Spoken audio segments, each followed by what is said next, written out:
The Galactic University of Applied Sciences and Comparative Biology prided itself on three things: its extensive collection of exotic plants from across 17 galaxies, its cutting-edge anti-gravity cafeteria, and its commitment to pan-species inclusivity. This last achievement was proudly displayed on banners throughout campus, written in 47 different languages, most of which involved tentacle gestures, color-changing skin patterns, or pheromone releases that left certain sections of the university smelling like a combination of mint, diesel fuel, and wet dog. For 6,000 standard galactic cycles, the university had welcomed students from across the known universe. From the gelatinous bloops of Sigma Hydra, to the crystalline facetians of the Andromeda Rim, if you had a brain, 3 forms of government-recognized identification, and could pay the exorbitant tuition fees, you were welcome at GWAS-CB. That was, until the humans showed up. Earth, or terra firma, as it was now colloquially known among the student body, had only been discovered 18 months ago. The planet immediately earned classification as a Class 5 Deathworld, a designation usually reserved for planets with either constant volcanic activity, toxic atmospheres, or apex predators in every biome. Earth had managed the impressive feat of scoring high in all 3 categories. Yet somehow humans had not only survived on this nightmare rock, but had developed primitive space travel and a disturbing affinity for reality competition shows. The Galactic Council, in its infinite wisdom and questionable judgment, had granted Earth provisional member status and allocated 17 scholarship positions to GWAS-CB.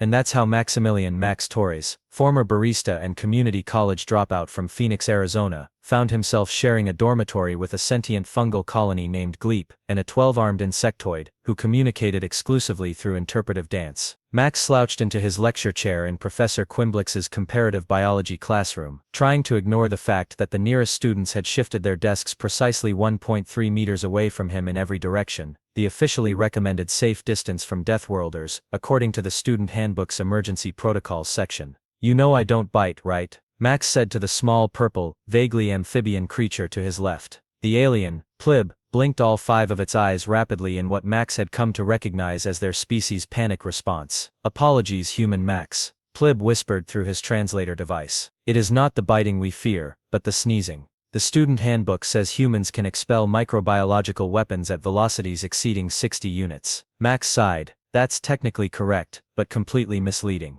"And is it true," asked Drelna, a floating gas bag entity suspended above her anti-gravity desk, "that humans regularly ingest neurotoxins for pleasure? My third parent cluster says you consume something called alcohol that would kill most sentient species. It's called happy hour, and it's practically a cultural institution," Max replied with a shrug. "Look, Earth isn't that scary once you—" The classroom door slid open with a dramatic hiss, revealing the imposing figure of Professor Quimblix, a towering mantis-like being with iridescent exoskeleton, and what appeared to be a permanently disappointed expression etched into his alien face. Behind him hovered a large sealed containment unit, draped with an opaque force field cover. "Students," Professor Quimblix clicked, his translator rendering his mandible speech into standard galactic, "today's lesson will be one you won't soon forget. Please ensure your emergency respirators are functional, and your desks are in locked position." A wave of excited chittering swept through the classroom, from everyone except Max, who was too busy wondering if the cafeteria would still be serving those blue cube things he'd grown fond of by the time class ended. Little did he know, those blue cubes would be the least of his concerns in about 15 minutes. Professor Quimblix's comparative dangerous species class was notorious across campus for 3 reasons. First, it was the only course that required students to sign liability waivers and triplicate.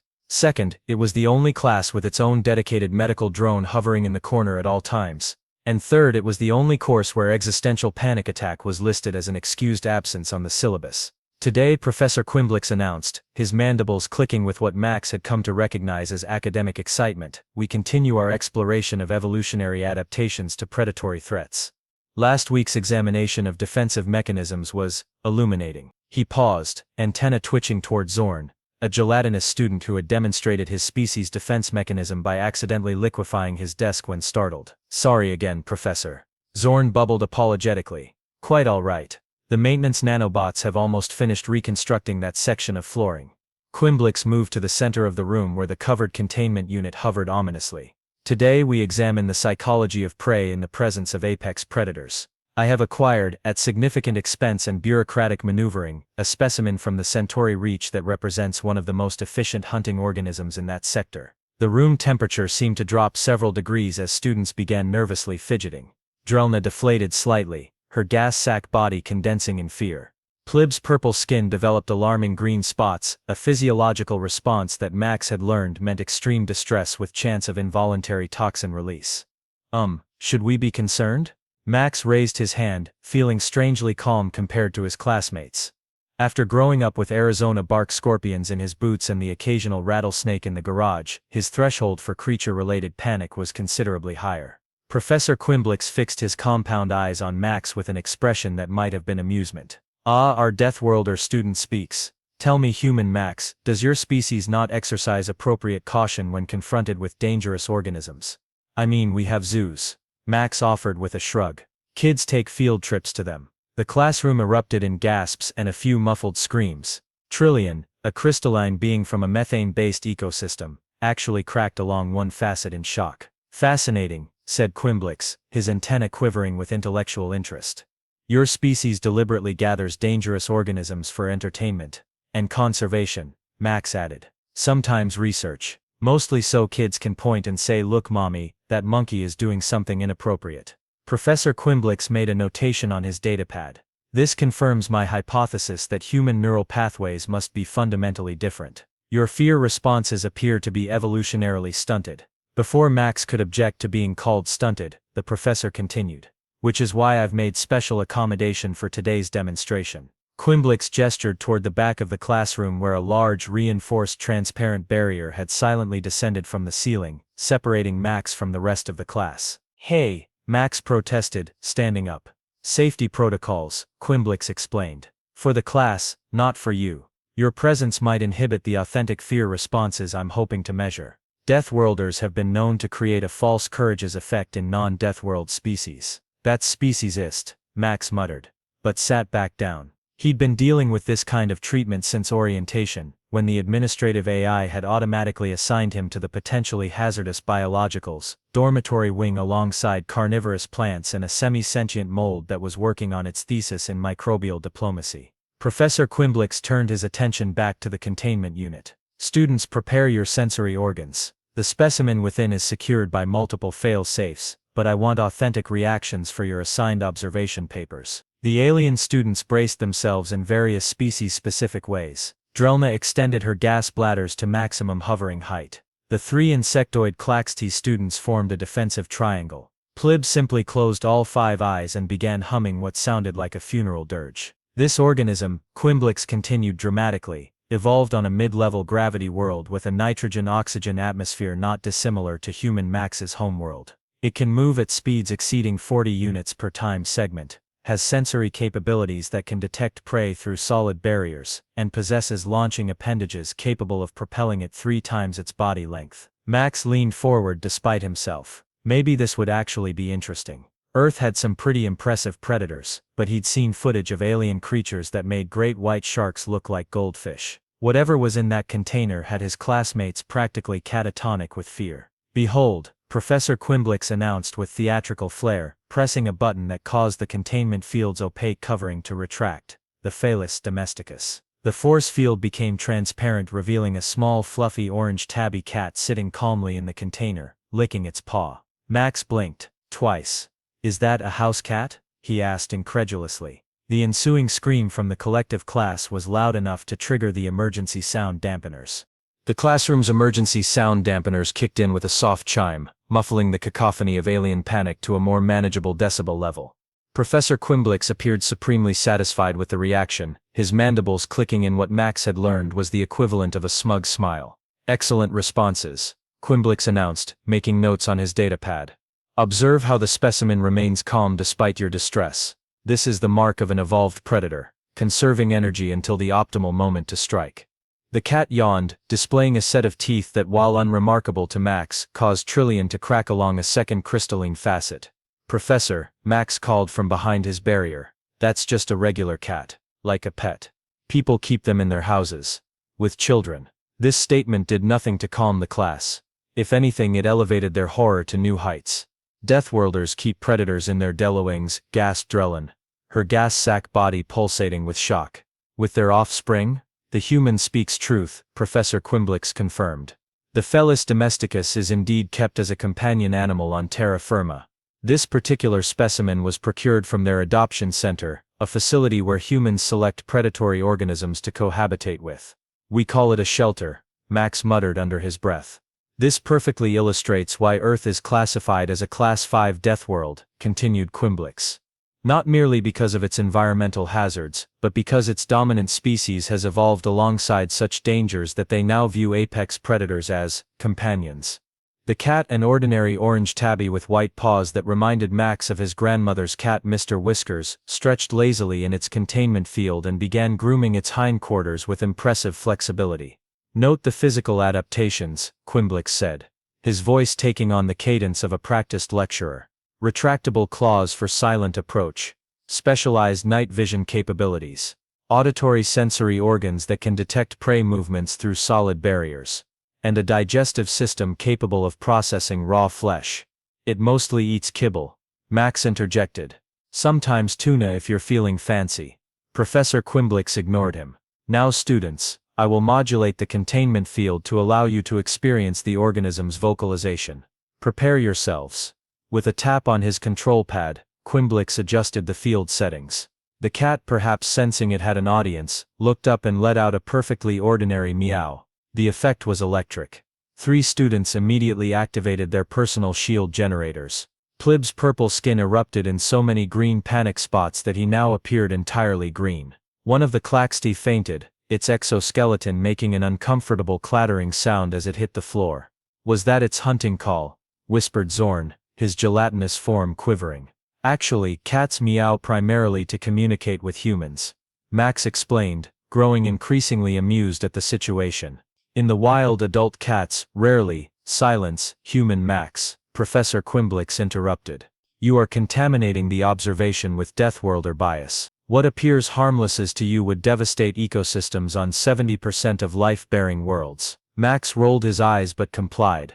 He'd learned that arguing with Professor Quimblix was about as productive as trying to explain to his old calculus professor why showing up hungover wasn't technically a violation of the attendance policy. For our final observation before the practical exercise, Quimblix continued, I will introduce a stimulus to demonstrate the creature's hunting response. The professor produced a small hovering drone the size of a ping-pong ball. With mechanical precision, it entered the containment field through a microscopic gap and began darting around in erratic patterns. The cat's demeanor changed instantly. Its pupils dilated to full black discs, its body lowered into a stalking position, and its tail began to twitch methodically. Observe the transformation, whispered Quimblix with something approaching reverence. From apparent docility to pure predatory focus in moments. This is the dual nature that makes Terran predators particularly effective. The cat's hindquarters wiggled slightly, a motion that Max knew preceded a pounce. The alien students pressed themselves further back in their seats. What happened next occurred in such rapid succession that Max would later have trouble recounting the exact order of events. The cat leaped at the drone with impressive agility.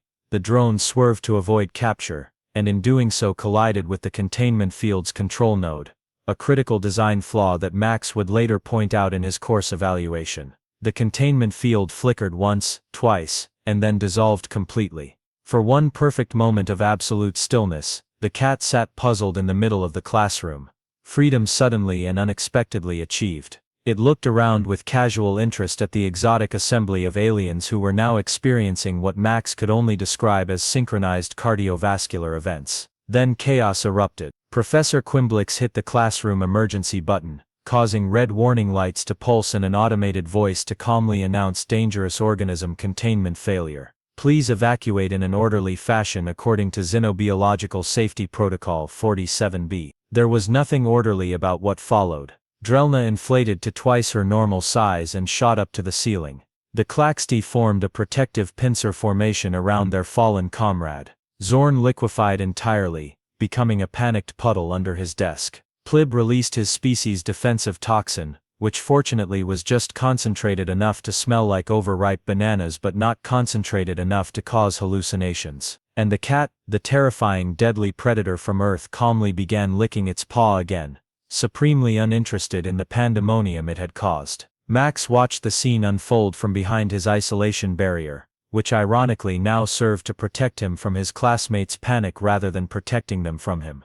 He couldn't help but laugh at the absurdity of the situation. That's when the cat noticed him, the only calm being in the room, and began trotting in his direction with clear purpose. As the cat sauntered toward Max with typical feline indifference to the chaos it had caused, Professor Quimblix's voice cut through the pandemonium. "Nobody move!" he shouted, his translator struggling to convey the urgency, producing a strange electronic warble. "The predator has identified its target. Human Max, engage your personal shield. The specimen appears to have detected your familiar biochemistry." The emergency barrier that had separated Max from his classmates began to retract into the ceiling. Apparently the university's emergency protocols had decided that containing a loose predator with the Deathworlder was the optimal solution. The room's automated defense systems would probably have deployed next, if not for university budget cuts that had replaced actual stun equipment with strongly worded holographic warnings. Max stood up, watching as his alien classmates retreated to the furthest corners of the room. Drelna was now plastered against the ceiling, her gas sack body flattened in terror. The three Claxti had formed what appeared to be a prayer circle. Plib had somehow wedged his entire amphibian body into a ventilation shaft, with only his eye stalks visible, all 5 eyes blinking rapidly. "Everyone just calm down," Max said, stepping forward. "It's just a cat, do you not approach the fellas."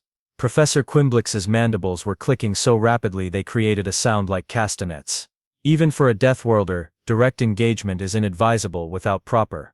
Max ignored him, walking calmly toward the orange tabby. The cat looked up at him with that particular expression of entitlement that all cats seem to master by 8 weeks of age.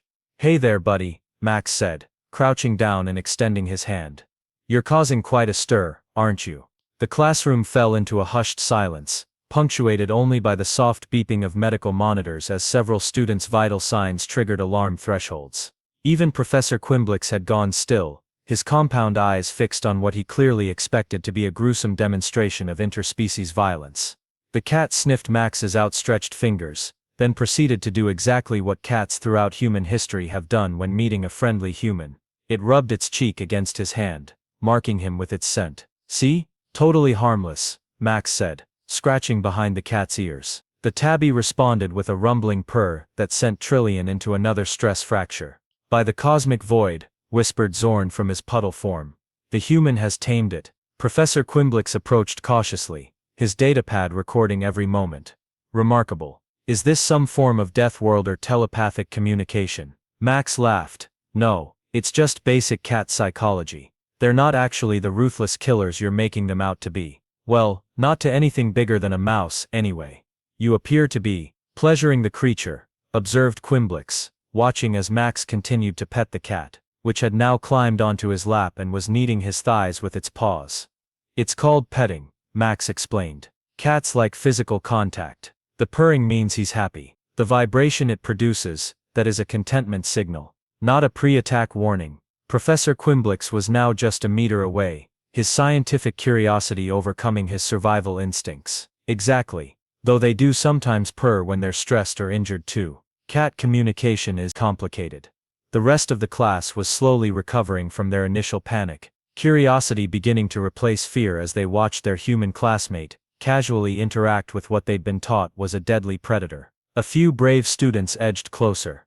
"Can I observe more directly?" asked Plib, who had extracted himself from the ventilation shaft but still maintained a respectful distance. "Sure, come on over. Just move slowly and let him smell you first." Max gestured for Plib to approach. The amphibian alien inched forward with glacial caution. The cat watched him with typical feline assessment, that unnerving stare that suggests they're calculating both your nutritional value and whether you're worth the energy expenditure to attack. "Extend one appendage," Max instructed.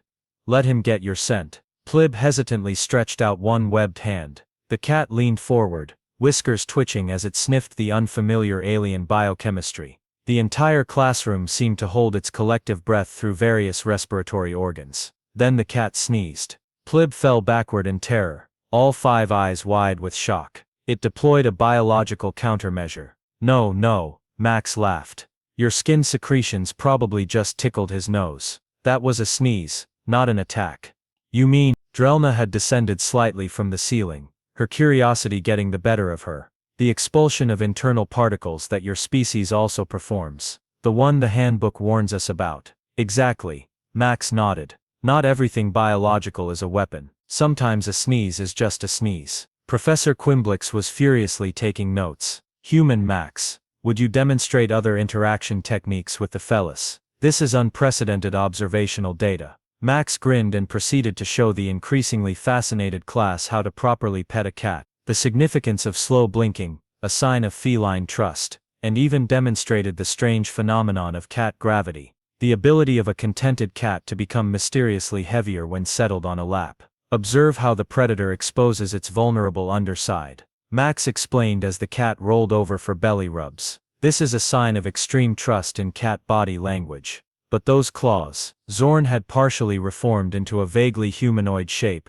though still maintaining a safe distance. They look capable of significant tissue damage. Oh, they are, Max agreed, gently extending one of the cat's paws to show the retracted claws. Cats have evolved as perfect little killing machines for small prey, but they're also remarkably good at calibrating their responses. When they play with humans, they almost never use full force. Almost never, echoed Trillian nervously. Well, accidents happen. I've still got scars from when my childhood cat miscalculated a jump and used my face as an emergency landing pad. Max pointed to a thin white line above his eyebrow that none of his classmates had previously noticed. This casual mention of surviving what they perceived as a predator attack only enhanced the growing awe in the room. The atmosphere had shifted from terror to fascination, with Professor Quimblix leading the scientific curiosity. You permit such dangers around your young? The professor asked, now kneeling close enough to observe but not touch the cat.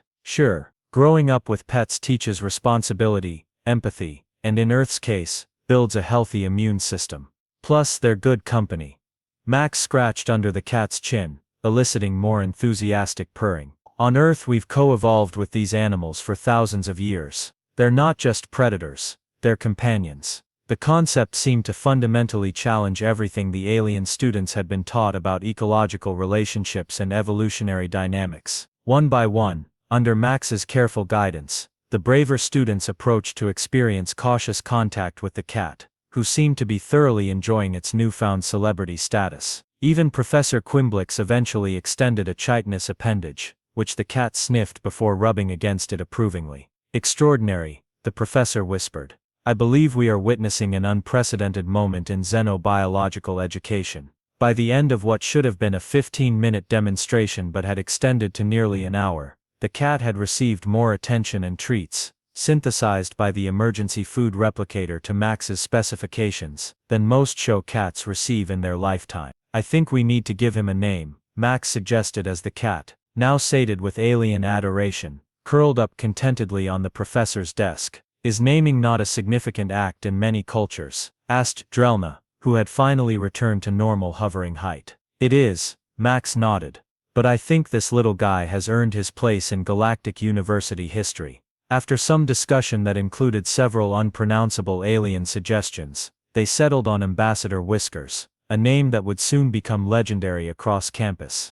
Word of the Predator incident spread through the Galactic University's communication network faster than a quantum entanglement breach. By dinner time, 3 entirely different versions of the story were circulating among the student body. In the methane breather dormitory, they whispered about how the human had wrestled a Terran apex predator into submission using only his bare hands. The silicon-based lifeforms were convinced Max had communicated telepathically with the beast, proving long-standing theories about human psionic abilities. And somewhere in the aquatic wing, an elaborate tale involving ritual blood sacrifice and ancient earth magics had gained surprising traction. Max discovered his sudden notoriety when he entered the anti-gravity cafeteria that evening, and the entire room fell silent, all 627 students from 94 species simultaneously pausing mid-meal to stare at him. Is there something on my face? He asked Gleep, his fungal colony roommate who had accompanied him to dinner. Besides the usual excessive number of sensory orifices you humans possess. No. Gleep responded, his translator adding a nervous chuckle. But you should know that footage from Professor Quimblix's class has been uploaded to the university's knowledge share. You are what humans would call viral. Oh great, Max groaned. Let me guess, they edited out all the parts where I explained that cats are basically harmless. Actually, Gleep's fungal cap pulsed in what Max had learned was amusement. Professor Quimblix has submitted the full unedited observation to the Galactic Biological Society with a proposal to reconsider the classification metrics for predator-prey relationships. Your demonstration was quite educational. As they made their way to a free table, Max noticed something odd. Instead of the usual scramble to maintain the safe distance from him, several students were actually shifting to make room for him to pass. Not out of fear, but something that looked suspiciously like respect. Human Max called Plib from a nearby table, waving an amphibious limb in greeting. Join us. Max blinked in surprise, but headed toward Plib's table, where he found his classmates surrounded by a diverse group of aliens, including several he didn't recognize from his courses. This is the human I mentioned, Plib announced proudly as Max approached. The one who communed with the Felis predator. I didn't exactly commune, Max began, but was interrupted by a tall, elegant being composed primarily of shifting geometric patterns. Is it true your species domesticated multiple predatory species on your homeworld? The geometric alien asked, its translator rendering the question in a melodious tone. Well, yeah. Dogs, cats, ferrets. Some people keep snakes and spiders as pets too, though that's less common. The geometric being's patterns shifted rapidly in what might have been excitement or horror. Max couldn't tell. And you manipulate their evolutionary development through selective breeding? Asked another alien. This one resembling a cross between a starfish and a hedgehog. I mean, we call it pet breeding, but essentially, yes. That's how we got everything from Great Danes to Chihuahuas from the same wolf ancestors. A series of astonished clicks, whistles and pheromone releases circulated around the table. But why? Asked the geometric being. Why would a species deliberately maintain predators in their environment once technological advancement made it unnecessary? Max considered this as he sat down, accepting a plate of nutrient cubes from the automated server. I guess because we're predators too, in a way. Earth's harsh conditions meant humans had to be both prey and predator throughout our evolution. We understand the predator mindset because we share it. This statement sent another wave of excited communication around the table. Max was beginning to feel like an exotic exhibit himself. That explains so much about human behavior, exclaimed Plib. Your species' seemingly contradictory traits, the capacity for both extreme violence and nurturing care, are adaptations to your dual evolutionary role. I never thought of it that way, Max admitted. But that's not a bad analysis. Before he could elaborate further, a familiar figure approached their table. Professor Quimblix, still clutching his ever-present datapad, clicked his mandibles in greeting. Human Max, your presence is requested in the Xenobiology department. Dean Vorxian wishes to discuss today's incident. Max sighed. Am I in trouble? Because technically, I didn't break any containment protocols. That was all the drone's fault. Quite the contrary. Quimblix's antenna twitched in what Max had learned was academic excitement. The Dean wishes to discuss the possibility of establishing a new cross-species understanding initiative, with you as a potential teaching assistant. Me? A TA? Max nearly choked on his nutrient cube.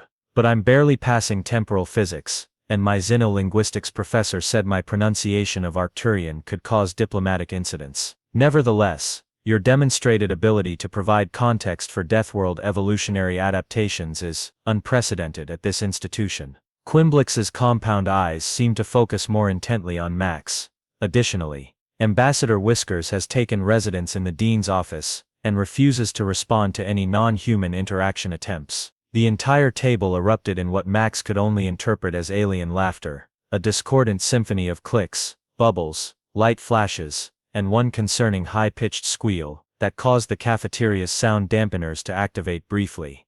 You named the specimen? Quimblix asked, his mandibles twitching in what might have been amusement. It seemed appropriate, Max replied. If he's going to be the first cat ambassador to Galactic Society, he should have a proper title. Most appropriate, agreed Quimblix. The Dean awaits you after your nutritional period concludes. And, for what it's worth, Max, I believe your presence at this institution may be more valuable than originally anticipated. As Quimblix departed, Max found himself surrounded by curious aliens all eager to learn more about Earth's predatory companions. For the first time since arriving at the university, he wasn't fielding questions about whether humans really drank liquid ethanol for pleasure, or if it was true that they voluntarily exposed their skin to ultraviolet radiation to change its pigmentation. Instead, he found himself explaining the concept of purring therapy, debating the ethics of catnip, and demonstrating proper scratching techniques on Gleep's fungal cap with permission, of course. "So these predator companions, they serve no practical purpose?" asked the starfish hedgehog alien. "They don't guard territory, or assist in hunting." "Well, cats were originally kept to control pest populations," Max explained. "But honestly, modern house cats earn their keep by being cute, occasionally affectionate, and making videos that used to dominate human internet traffic. Your species maintained apex predators for entertainment content." The geometric being's patterns shifted into what was clearly a question mark shape.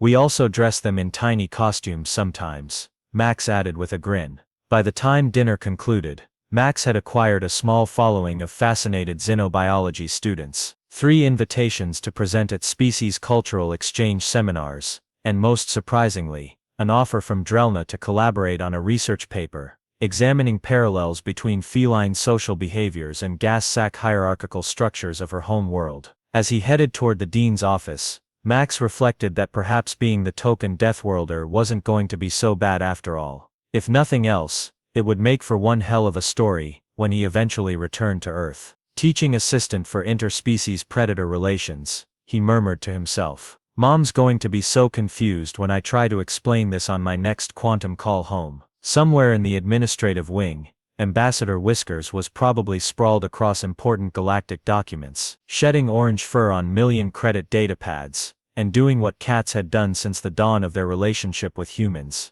demanding attention while simultaneously appearing completely indifferent to it. And somehow, that small orange tabby had accomplished what months of orientation sessions and cultural sensitivity workshops had failed to do. It had begun to bridge the gap between a Deathworlder and his alien classmates. 3 standard weeks after the Predator incident, Max Torres found himself standing before the entire Xenobiology department, sweating nervously in the formal academic robe that had been hastily tailored to accommodate human physiology. The garment, designed for the average 6-limbed university professor, had been awkwardly pinned and tucked to fit Max's bilateral symmetry, giving him the appearance of wearing a deflated hot air balloon. "I still don't understand why this requires a ceremony," Max whispered to Professor Quimblix, who stood beside him on the small hovering platform that served as the department's presentation stage. "The formal recognition of a paradigm shift in scientific understanding is always ceremonial," Quimblix replied, his mandibles clicking softly.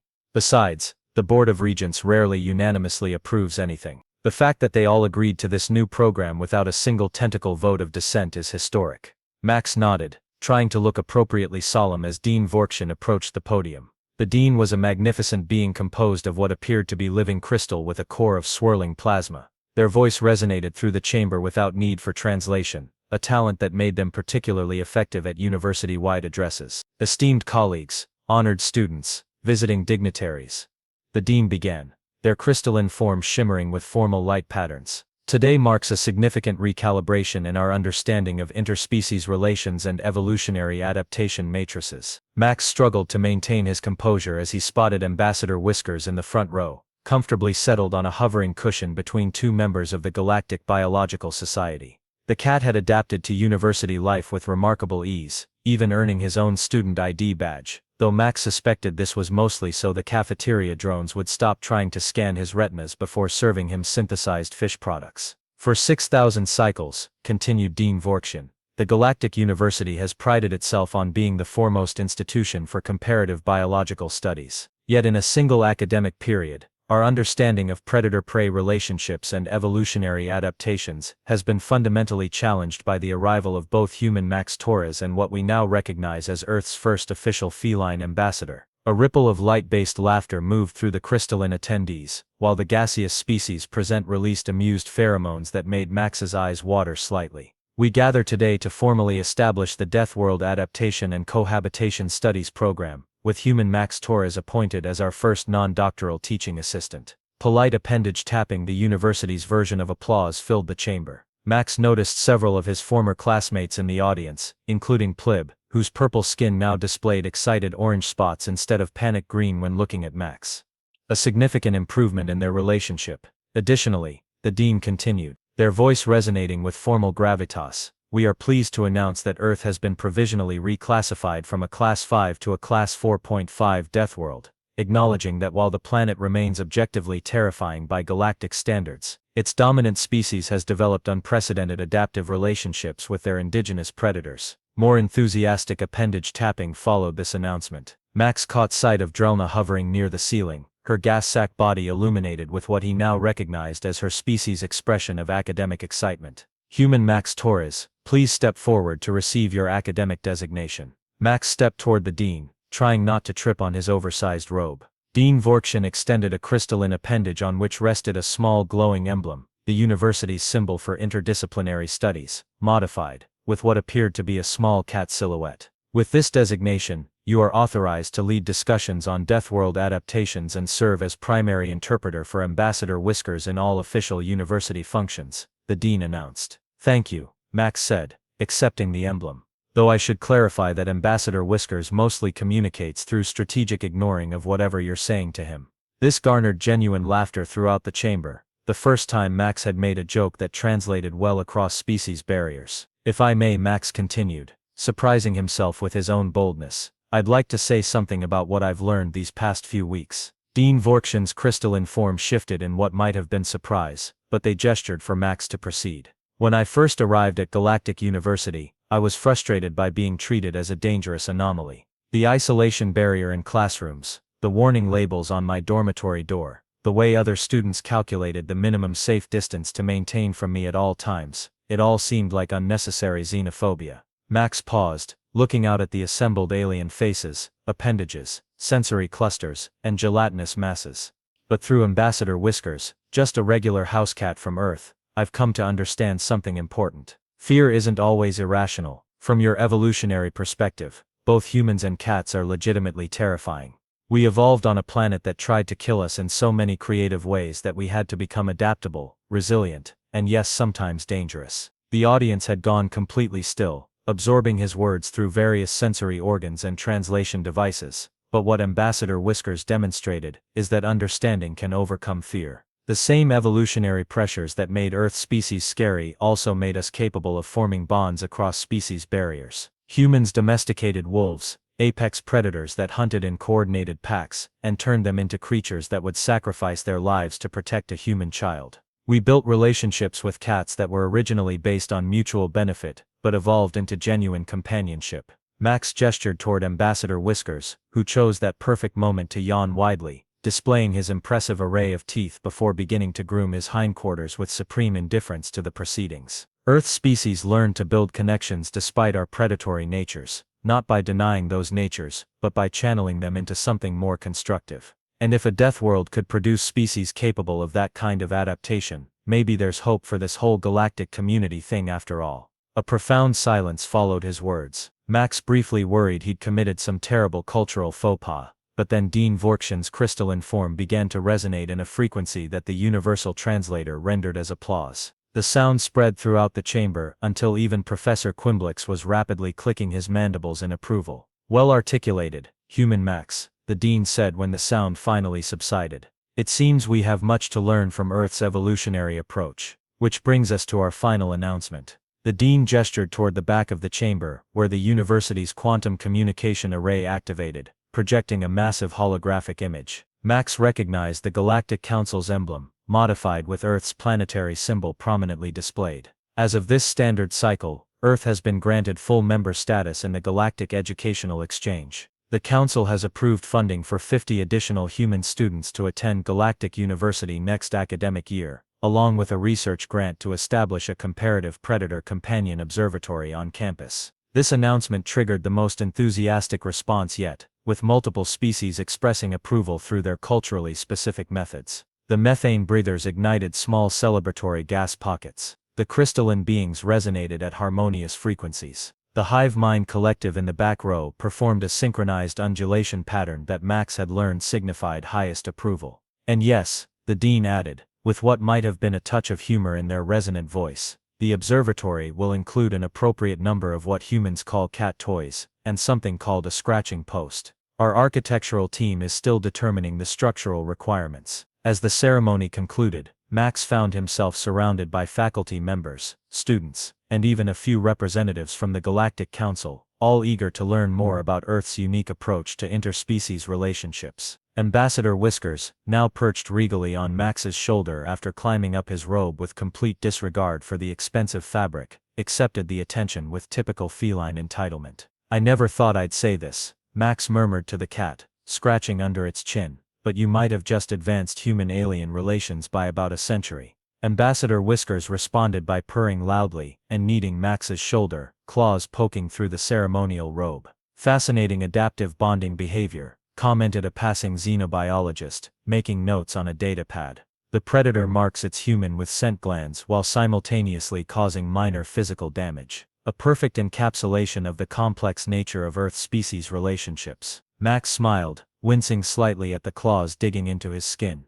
"We just call it cats being cats. They're loving but also kind of jerks sometimes. It's part of their charm." Later that evening, as Max sat in his dormitory room, now upgraded to the Distinguished Species Representatives Wing, with actual windows and gravity controls that worked consistently, he composed a message to his parents back on Earth. "Dear Mom and Dad," he dictated to his university communication device, "you're not going to believe this, but I'm now officially a teaching assistant and primary feline interpreter at Galactic University. Also, Earth cats are apparently terrifying alien monsters by galactic standards, but in a good way that's helping diplomatic relations. Oh, and if you could send my old cat toys from the attic, there's an orange tabby here, who's just been appointed as Earth's first interstellar feline ambassador, and he's getting a bit bored with the limited enrichment options on campus." He paused, considering how to explain the events of the past few weeks in terms his parents might understand. "P.S., he added, finally. "Remember how you always said my useless knowledge of cat behavior would never get me anywhere in life? Well, it turns out that in space, being a crazy cat person is actually a valuable academic qualification. How's that for career planning?" Ambassador Whiskers, curled contentedly on Max's pillow, opened one eye as if to acknowledge his contribution to Max's unlikely academic success, then promptly went back to sleep. The first and most effective interstellar feline diplomat, completely unaware of his historic role in advancing Earth's position in the galactic community. And somewhere in the administrative wing, Dean Vorkshin was explaining to the Board of Regents why the university budget now included a line item for mandatory feathered wand toys and catnip discretionary fund.